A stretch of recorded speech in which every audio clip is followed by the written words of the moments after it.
waves in a large free sphere of water. Here we have a large free sphere of water about the size of my head, 130 millimeters in diameter, and we put a puff of air, 10 cc's in 100 milliseconds, radially directed in from the side, and look at the resulting waves.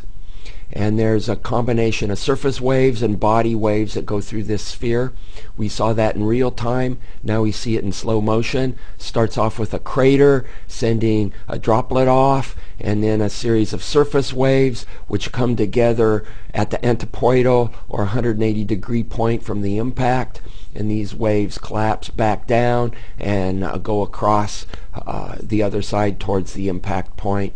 And they continue until viscous forces dampen things down. A delightful interplay of both surface and body waves here.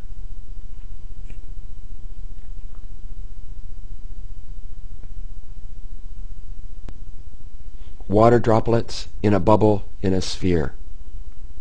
Here we have a sphere of water, 75 millimeters in diameter, with an air bubble inside, about 35 millimeters in diameter, and we inject water droplets anywhere from 1 to 8 millimeters in diameter into the bubble and look at the resulting collision dynamics where they collide with each other and the walls. Most of the collisions result in an elastic collision, but every once in a while a collision will result in a mass transfer across the interface, and this mass transfer has a momentum exchange associated with it which will propel the droplets.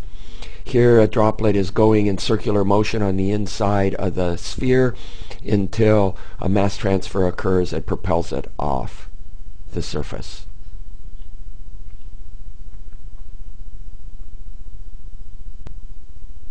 Effervescent antacid tablet in a water sphere.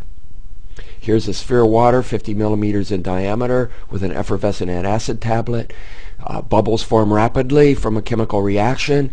This is an example of heterogeneous nucleation where bubbles form on a solid surface and can get a momentum exchange and travel out into the fluid.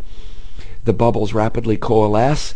Once they reach a certain size, they seem to eat other bubbles at a faster rate, thus growing larger.